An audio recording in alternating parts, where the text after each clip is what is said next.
अच्छा जी, अब मैं आपको बताने ये जा रहा हूँ कि अब आपने अपना जो पार्सल पैक करना है फ्लायर के अंदर वो किस तरह करना है। बड़ा इजी और सिंपल वे है। अब ये A4 साइज है ना, इस तरह के इसके ऊपर 3 प्रिंट आ जाते हैं, 1 2 3। आप साइज छोटा करेंगे तो 4 प्रिंट भी आ जाते हैं।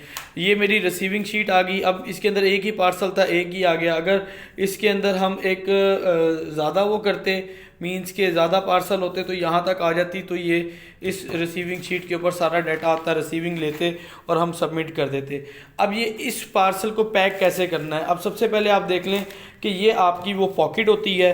अच्छा, आपने पॉकेट वाले फ्लायर लेने हैं, जो कंपनी देती है वो पॉकेट वाले देती है, विदाउट पॉकेट भी शायद मिल जाते हैं। और अगर आप खुद बनवाते हैं तो पॉकेट वाले आपके सेफ रहते हैं, वरना आपको हर पार्सल के ऊपर टेप से चिपकाना पड़ेगा, बड़ा मुश्किल हो जाती है।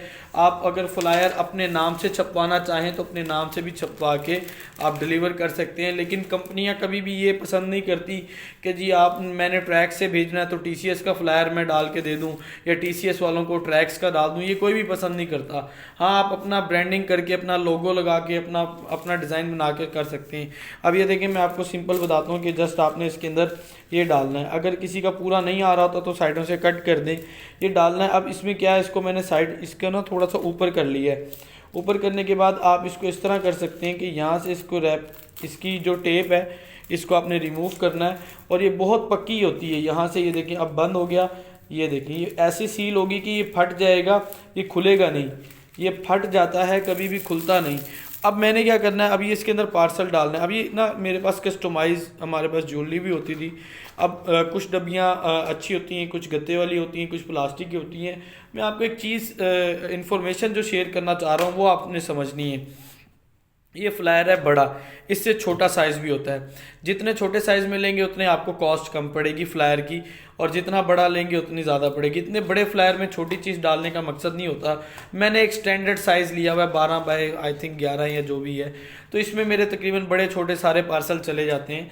तो अब करना क्या है, अब करना ये होता है कि आपने ना, मेरे पास स्मार्ट वॉचेस, गैजेट्स और चीज़ें भी थी। मैं ना एक गत्ते से या बबल पेपर होता है, जो भी कहते हैं उसको, बबल पेपर कहते हैं, या एक फॉर्म कोई, उससे आना आप इसको लपेटें कोई सेंसिटिव चीज़ को स्पेशली, और फिर उसको पैक करें। रीज़न क्या है कि जो मर्ज़ी कंपनी ले लें, आप कहें ना बहुत अच्छी कोई कंपनी है, ये हवाई जहाज़ से आपका पार्सल भेजेंगे, उन्होंने भी पार्सल आपके उठा उठा के फेंकने हैं। ये ज़हन में रखिएगा, चाहे वो ट्रैक्स है, MNP है, TCS है, जो मर्ज़ी कंपनी है, उन्होंने आपका पार्सल उठा के ज़रूर फेंकना होता है। वो टूटने के चांसेस होते हैं। आप कहते हैं जी मेरा तो कभी नहीं टूटा, ऐसा भी होता है, कभी नहीं टूटा, लेकिन कभी टूट भी जाते हैं, सेंसिटिव चीज़ होती है। अच्छा, अब इसको मैंने क्या करना है, मैं इसकी टेप को रिमूव करके यहाँ पे इसको बंद करूँगा। ये पक्का सील्ड हो जाएगा कि ये कभी भी खुल नहीं सकता, फट जाएगा, खुलेगा नहीं। अब थोड़ी सी इसकी स्पेस ज़्यादा है तो मैं इसको ज़्यादा फोल्ड कर देता हूँ। मैंने इसको, ये देखें, ये इसको रिमूव किया, और रिमूव करने के बाद अब मैं इसको, चले मैं इसको यहाँ तक सील कर देता हूँ, ये यहाँ तक, ठीक है, क्योंकि पैकेट मेरा बड़ा था। जस्ट ये काम है आपका, और कोई भी काम नहीं है। आपका पार्सल पैक है, इस तरह आपने पैक करने और भेजने हैं, और कोई इशू नहीं, आप इसको इजीली यूज़ कर सकेंगे। Thank you so much for watching this video.